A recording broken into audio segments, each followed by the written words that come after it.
오늘 함께 보실 하나님의 말씀은 구약 이사야서입니다.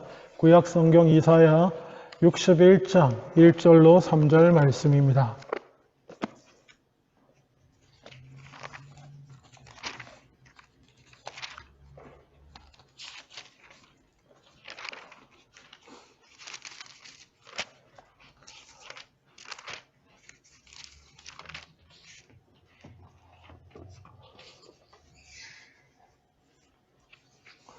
제가 가진 성경으로는 구약 1042페이지 이사야서 61장 1절로 3절 말씀입니다. 제가 봉독합니다. 주 여호와의 영이 내게 내리셨으니 이는 여호와께서 내게 기름을 부으사 가난한 자에게 아름다운 소식을 전하게 하려 하심이라. 나를 보내사 마음이 상한 자를 고치며 포로된 자에게 자유를 갇힌 자에게 노임을 선포하며 여호와의 은혜의 해와 우리 하나님의 보복의 날을 선포하여 모든 슬픈 자를 위로하되 무릇 시온에서 슬퍼하는 자에게 화관을 주어 그 죄를 대신하며 기쁨의 기름으로 그 슬픔을 대신하며 찬송의 옷으로 그 근심을 대신하시고 그들이 의의 나무 곧 여호와께서 심으신 그 영광을 나타낼 자라 일컬음을 받게 하려 하심이라. 아멘. 예. 주님을 기다리는 주일로 절기로 대강절을 지키고 있습니다. 그리고 어느덧 오늘은 대강절 마지막 주일이고요. 그리고 다음 주는 우리가 성탄 주일입니다. 모처럼 25일이 주일 성탄 주일이 되었습니다.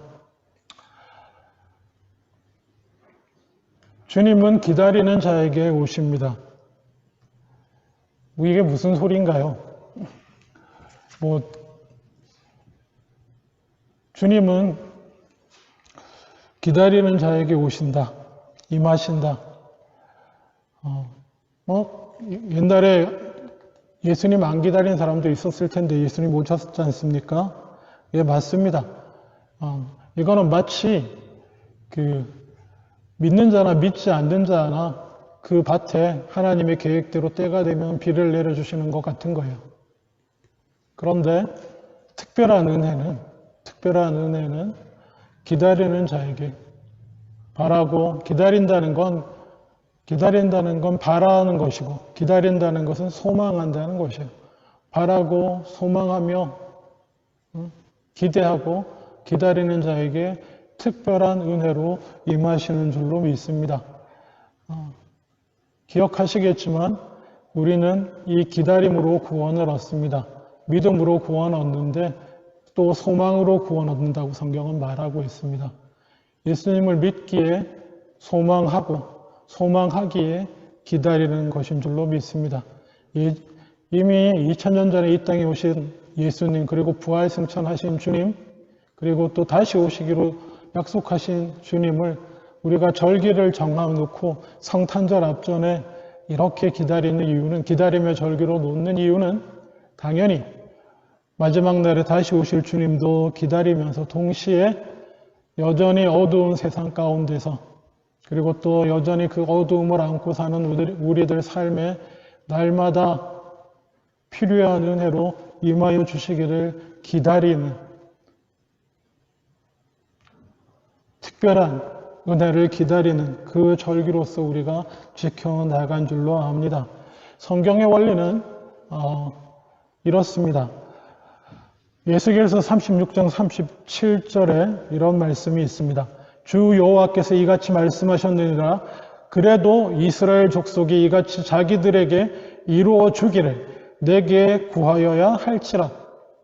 요 앞절에는 여호와의 말씀이니 이루어질 것이다, 이렇게 약속하시면서 그래도 나의 약속이니 이루어지긴 이루어질 건데 그래도 구하는 자에게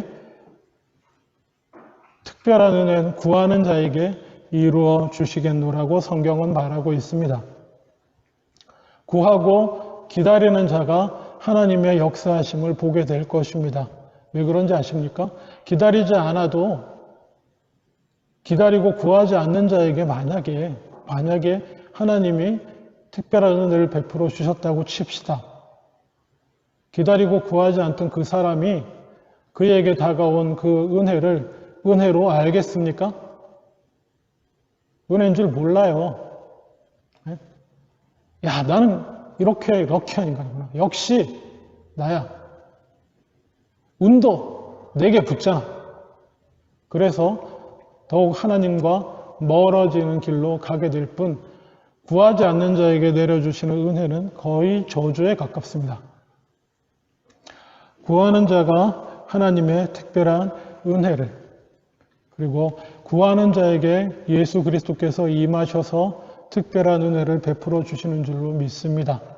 우리는 예수를 믿는 자로서 우리 예수님께 우리에게 예전에 오셨고 앞으로 오실 것이고, 그리고 또 우리의 삶 가운데 날마다 임하시는 성령 충만하게 역사하시는 주님께 무엇을 기대할 수 있을까요? 예, 오늘의 본문에 나오는 것들을 우리는 기대할 수 있습니다. 왜냐? 주님이 이 말씀을 인용하시면서, 제가 거의 성탄절, 대강절 때마다 인용하는 본문입니다. 기억하시기 바랍니다. 이 이사야 말씀을 인용하시면서 이 말씀이 나를 통해서 이루어진다라고 예수님 말씀하셨기 때문에 그렇습니다. 오늘 읽은 이사야 61장 1절에서 3절 외에 예수님의 말씀 누가복음 4장 18절에 주의 성령이 내게 임하셨으니 이는 가난한 자에게 복음을 전하게 하시려고 내게 기름을 부으시고 나를 보내사 포로된 자에게 자유를, 눈먼 자에게 다시 보게 함을 전파하여 눌린 자를 자유롭게 하고 주의 은혜의 해를 전파하게 하려 하심이라 하였더라.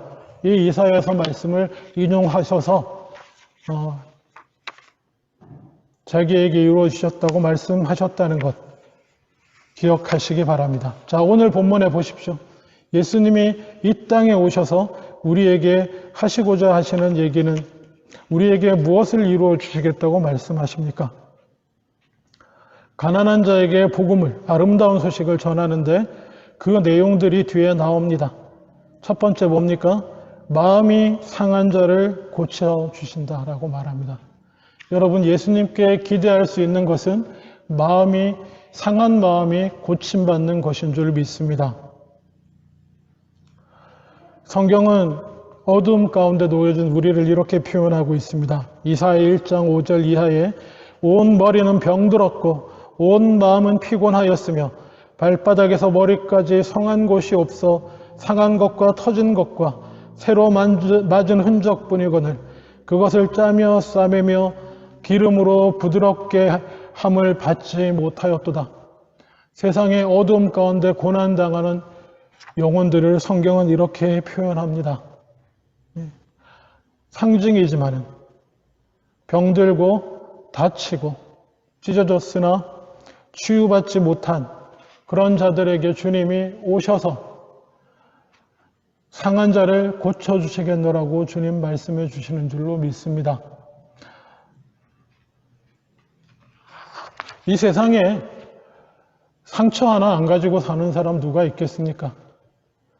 그리고 또 참 안타깝지만 예수 믿은지 예수 신앙생활 하면서도 여전히 상처받지 않을 수 없는 것이 우리의 연약한 영혼이며 우리가 살고 있는 어두운 세상입니다. 이게요, 내가 연약해서 받는 상처도 있는데요, 그냥 세상이 악해서 내가 어찌 해보려고 해도 스스로 상하고 다치는 수밖에 없는 경우도 있습니다. 이거는요, 여러분, 주님 다시 오시는 그날까지, 그리고 아니면 우리가 주님 앞에 가는 날까지 피할 수 없는 것들 중에 하나예요. 근데, 저의 정말 힘든 거는요, 상함을 받았으나, 몸이든지 마음이든지 상처를 받았으나 치유받을 곳이 없다는 것이 가장 슬픈 일입니다. 여러분, 그런 때 있지 않으세요? 누구도 위로가 안 됩니다. 내 가장 가까운 한 몸이라고 불리는 사람을 통해서도 위로가 안 되는 그런 경우들이 있을 겁니다. 근데 세상 사람들은 거기까지가 끝인데요. 저희는 우리 아버지 하나님이, 우리 예수님께서 우리의 위로자가 되어주시는 줄로 믿습니다. 말씀을 통해서 하나님은, 예수님은 지금도 우리의 위로자가 되어주십니다. 어디 호소할 데가 없고 위로받기를 기대한 곳에서 여러분, 근데 말입니다. 이거는 꼭 생각하셔야 돼요. 여러분 주변에 아무도 없는 것 같아도 없지 않습니다. 하나님이 같이 하나님을 믿는 사람들, 동료들 허락해 주셨고요. 그리고 최소한 우리는 이 마음은 가져야 돼요. 나한테는 예수님밖에 없어. 예, 맞습니다. 근데 그럼에도 불구하고 우리가 이 슬픔 가운데서 조금 더 나아갈 때 꼭 기억해야 될 것은요. 비록 부족하고 연약하지만 주의 이름으로 서로 섬기고 힘들고 어려울 때 도와주려고 하는 사람들. 가끔 말이 헛나오고 가끔 행동을 이상하게 해도 그 중심엔 주의 이름으로 주님의 나라를 위하여 함께 섬기고 주의 이름으로 사랑하고 돕기를 원하는 사람들이 있다는 것은 기억하세요. 그게 도움이 안 될 수는 있는데, 그래서 주님만 찾을 수밖에 없을 수는 있지만 기억하십시오. 여러분에게 우리를 믿음 안에서 가족이 되게 하시고 가정이 되게 하시고 공동체가 되게 하시고 이렇게 하신 주님의 뜻 가운데는 그런 것들도 다 포함되어 있습니다. 우리가 그것을 이루어내지 못할 때가 때때로 그리고 자주 있을지언정 예수님께로부터 위로받고 세임을 얻어서 이렇게 세워나가도록 애를 써야 될 줄로 믿습니다. 또 계속해서 이사야서를 보면 상한 갈대를 꺾지 않으시고 꺼져가는 심지를 끄지 않으시는 하나님으로 성경은 표현하고 있습니다. 여러분, 하나님 없는 세상, 타락한 자연계가 가장 잘 드러나는 곳이 동물의 세계인데요. 동물의 세계에서 상한 자, 상처받고 연약한 자는요, 자연은 가만두지 않습니다. 사자가 얼룩말을 잡아먹으려고 할 때 얼룩말 무리를 살핍니다. 얼룩말 무리를 살피다가 어떤 놈을 공격하는지 아세요? 어디 절뚝거리거나 어디 아프거나 태어난 지 얼마 안 돼도 잘 뛰지 못할 것 같은 연약하고 어린 놈만 잡아서 먹습니다.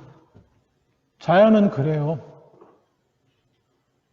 상처받은 자를, 그래서 힘들어하고 어려운 자를 자연은 용납하지 않습니다. 도태시킨다고 하죠. 그렇지만 성경은, 예수님은 이렇게 말합니다.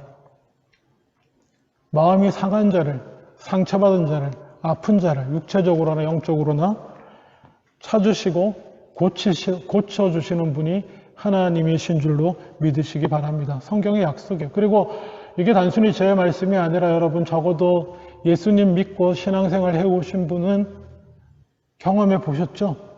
저 예수 믿었는데요. 지금까지 한 번도 내 마음의 상처를 치유해 주시고 위로해 주시는 경험은 하지 못했는데요. 라고 만약에 하시는 분이 있다면 저 찾아오세요. 상담이 필요합니다. 어떻게 믿고 계신지 차근차근히 따져봐야 돼요. 기도 중에든지 찬양 중에든지 예배 중에든지 말씀을 듣는 중에 읽는 중에라든지 성령의 충만한 가운데 나를 만져주시고 상처를 치유해 주시는 주님을 여러분 경험하셨고요. 그리고 경험하게 더 기대하고 기다리는 한 경험하게 되실 줄로 믿습니다. 그리고 또 예수님은 뭐라고 말씀하시냐면 포로된 자에게 자유를 주신다라고 말씀하십니다. 여러분 지금 자유로우십니까? 지금 여러분을 가장 사로잡고 있는 것이 무엇입니까?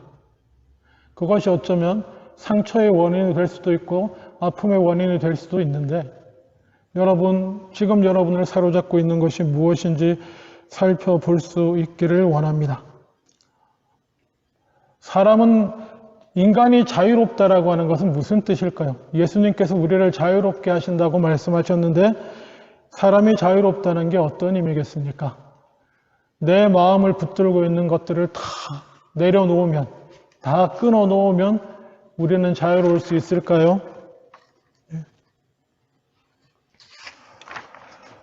내 마음대로 그냥 풀어놓은 내 마음이 걸리적거리는 것 없이 내 마음대로 할 수 있으면 그게 자유로운 것일까요?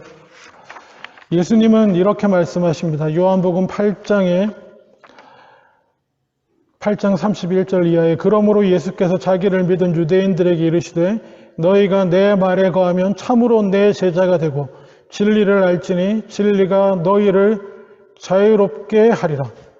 진리가 자유롭게 한다고 합니다. 이게 무슨 말인가요? 여기에 자유의 핵심이 있습니다. 진리, 하나님의 말씀, 예수님의 말씀을 알고 따라갈 때 우리는 자유로워진다는 것입니다. 우리를 사로잡고 있는 온갖 걱정과 근심, 욕망으로 인해 솟아나는 걱정과 근심과 두려움, 이 모든 것을 다 끊어내면 우리가 자유를 얻는 것이 아니고요. 그 끊어낸 우리가 진리를 따라 사는 것이 자유로운 삶이라고 말합니다. 욕심을 다 끊어냈다고 끊어진 것이 아닙니다. 예레미야서 17장 9절에 만물보다 거짓되고 심히 부패한 것이 우리의 마음이다 라고 말하고 있습니다.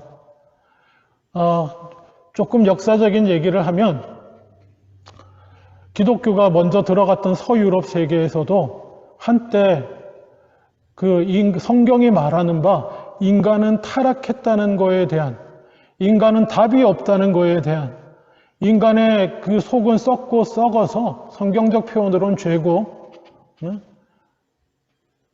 악해서 답이 없다는 사실을 부인하고 싶어 했습니다. 그래서 중세가 끝날 쯤 한번 나온 게 사실 르네상스고요. 그 물결을 받아서 나온 게 쭉 내려와서 이성을 강조하는 계몽주의. 인간은 이성적인 존재야. 인간은 이성적으로 행동하고 그래서 아름답고 밝은 사회를 스스로 이루어낼 수 있어. 인간에게 무슨 죄가 있어. 최소한 인간은 백주야도 같아. 죄성이 아니고 바르게 키우고 바르게 주어진 이성으로 합리적인 판단을 해가고 양육해 나가면 인간은 더 이상 아픔도 없고 고통도 없고 서로 죄라고 하는 것, 악이라고 하는 것을 이겨내고 승리할 수 있는 세계가 올 거야 라고 자연과학이 좀 발달할 때 1차 대전이 일어나기 직전부터 2차 대전이 일어나기 직전까지 그런 열풍이 불었어요. 인간은 죄 있지 않아. 인간이 얼마나 이성적인데. 근데 세상이 어떻게 됐는지 그 역사는 여러분이 보시다시피입니다.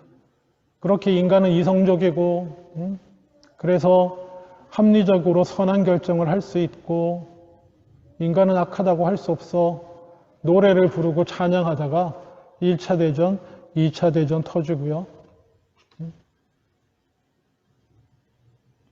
그리고 열심히 그 이성을 가지고 어떻게 평화 이루어 보려고 경제로 자본주의로 서로 얽히고 설키고 해도 이렇게 전쟁 나잖아요. 이제는 아무도 그 얘기 안 합니다. 이제는 심지어 철학이나 이런 쪽에서 인간은 이성적인 존재다. 말도 안 된다고 생각합니다. 이게 포스트 모더니즘이라고 하는 건데 인간은 절대로 이성적이지 않아요. 이성이 감정을 따르고요. 이성이 욕망을 따라요. 자기 욕망과 무의식의 이른바 무의식의 욕망을 합리화시키기 위해서 이성이 작용할 뿐이지 이성이 뭔가 그렇게 하지 않는다는 걸 이제 다 인정합니다. 인간은 자유롭지 않습니다. 인간의 마음을 욕망을 다 끊고 다 내버려 두면 그 마음 자체가 선하거나 중립적이거나 절대로 그렇지 않아요. 그래서 성경은 얘기하는 겁니다. 너희가 알지 모르겠지만 너희가 이것을 알지 모르겠지만 진리가 너희를 자유롭게 할 때만 비로소 너희는 자유로울 수 있다. 말씀을 쫓아 사는 것이 나를 얽매고 있는 것에서부터 노연하는 길이에요. 꼭 기억하십시오. 근데 예수님이 그 자유를 주셨습니다. 말씀으로 이 땅에 오신 주님이. 그의 가르치심과 그의 행함 모두가 우리에게 말씀이 되시는 예수님이 가르치시고 보여주셨어요. 그리고 이 진리를 따라 살라고 말씀하셨습니다.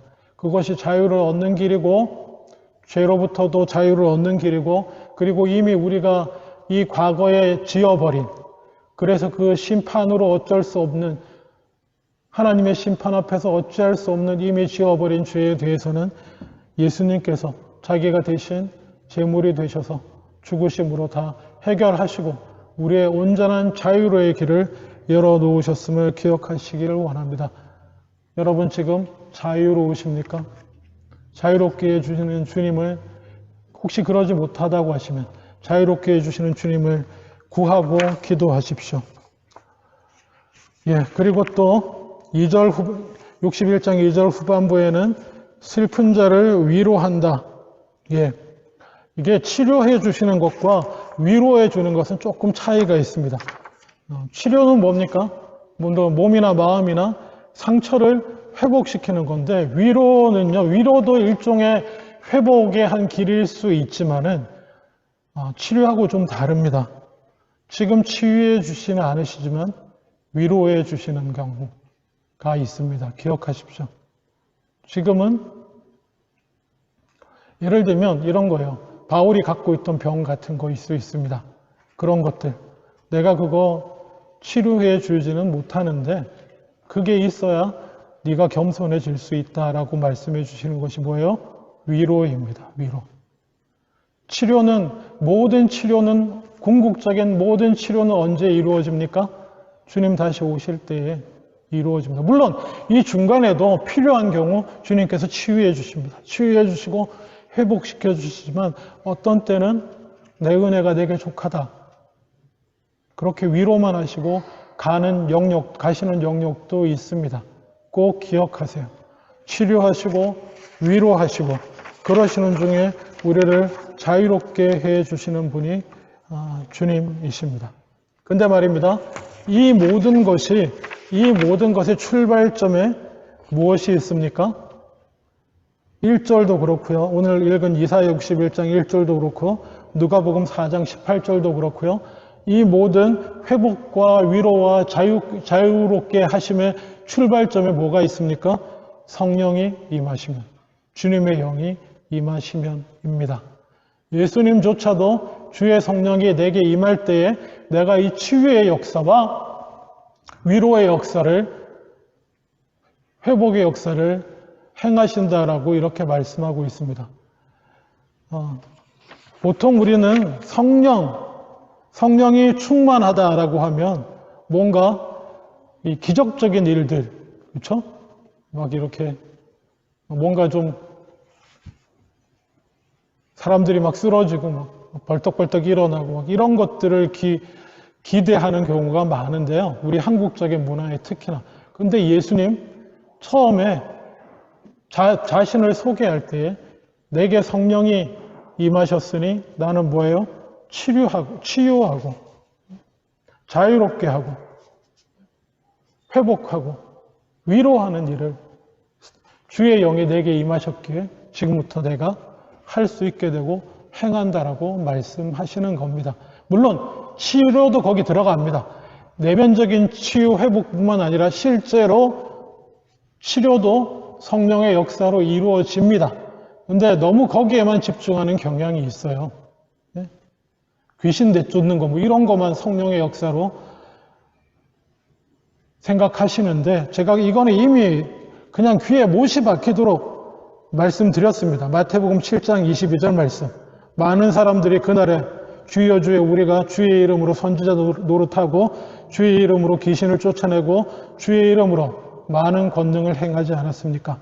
그때 내가 그들에게 밝히 말하되 내가 너희를 도무지 알지 못하니 불법을 행하는 자들아 내게서 떠나가라. 여기만 너무 눈이 쏠리면 안 돼요. 성령 충만해서 큰 역사를 이루고 귀신을 내쫓고 막 그게 하나님의 백성된 증거가 아니라는 것입니다. 오히려 예수님은 주의 영이 내게 임하셨으니 뭘 하신다고요? 그 성령의 능력으로 사람들의 아픔을 위로하고 상처를 싸매고 억눌린 자를 말씀으로 자유롭게 해주고 그렇게 눈먼 자 보게 하시는, 깨달아서 눈이 열려서 보게 하시는 성령이 임하면 그런 역사가 일어나는 것이다 라고 우리에게 말씀하신다는 사실을 기억하실 수 있기를 원합니다. 결국 우리가 예수님을 기다리고 그리고 기다리는 자에게 임하시는 예수님은 지금 신약적인 용어로 신학적으로 표현하면 성령 충만과 동일한 것입니다.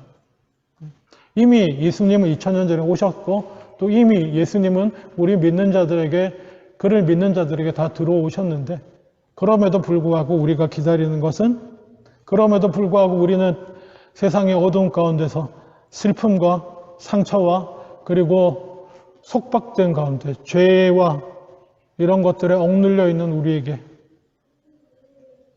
위로와 치유와 자유가 필요한 우리에게 여전히 때를 따라 돕는 은혜로 기다리는 자에게 내려주시는 성령 충만함이 필요한 것을 기억하실 수 있기를 원합니다. 말씀을 맺기를 원합니다. 예수님은 우리를 치유해 주시고 위로해 주시고 자유롭게 해 주시는 분이십니다. 지금 만약에 여러분 상처 가운데 아파하고 있다면 주님의 임재를 구하십시오. 성령의 충만을 구하십시오. 지금 만약에 여러분 억눌린 가운데 있다면 마찬가지입니다. 자유롭게 해주시는 주님의 은혜를, 주님의 빛으로 오신 주님의 역사를 기다리시길 주님의 이름으로 축원합니다. 에베소서 5장 18절에 술 취하지 말라 이는 방탕한 것이니 성령의 충만을 받으라고 성경은 말하고 있습니다. 저는 술을 잘 끊은 지가 꽤 오래됐고요. 그리고 취해 본 적도 거의 없습니다. 당연히 신학교 다닌 이유는 없는데 그 이전에 또 잘 안 취하는데 술 취하는 것과 성령 충만을 항상 성경은 대조하고 있습니다. 잘 모르는데요. 술 하시는 분 왜 하세요? 술 취하시는 분은 왜 하십니까? 잘 모르지만 아픔을 잊고 위로받고 절망을 잊고 그렇죠? 소망을 좀 누려보려고 하시는 거 아닌가요? 네? 기쁨이 없어서 기쁨을 좀 찾아보려고 아니면 그 기쁨 없는 걸 잊거나 그래서 하시는 거 아닙니까? 예, 그거는 다 거짓된 것입니다.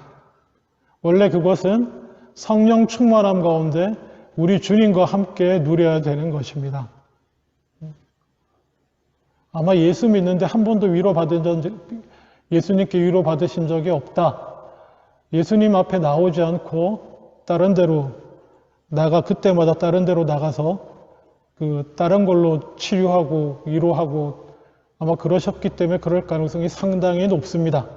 성경은 대표적으로 그것을 술 취함이라고 표현하고 있긴 하지만요. 바라기는 살아계신 하나님, 정말 내가 믿으면서 살아계신 하나님을 경험하는 게 중요하지 않겠습니까? 오셔서 위로해 주시고 자유 주시고 치유해 주시는 하나님은 기다리는 자에게, 기다리며 나오는 자에게 있습니다. 제가 볼 때 우리가 주님 앞에 나와 기다리고 기대하고 바라기 가장 좋은 곳은 예배라고 생각합니다. 그것이 개인적인 것이든지 주일날 주님 앞에 나와 함께 드린 예배든지요. 예. 위로하시고 회복하시고 자유케 하시는 주님을 늘 기대하며 나오는 이 예배가 되기를 주님의 이름으로 축원합니다. 다음 주 성탄 예배도 또 그런 기대 가운데 나오는 귀한 예배가 되기를 주님의 이름으로 축원합니다. 기도하겠습니다.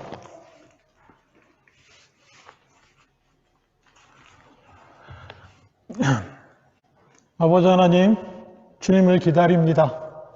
예배에 나와서 주님을 바라고 또 이미 우리 가운데 임하셔서 다시 한번 우리를 회복시키시고 위로하시고 자유케 하시는 주님, 날마다 그리고 예배 주님 앞에 나올 때마다 그 주님을 기대하며 나와서 은혜를 받아 누리는 우리들 다 되게 하여 주시옵소서.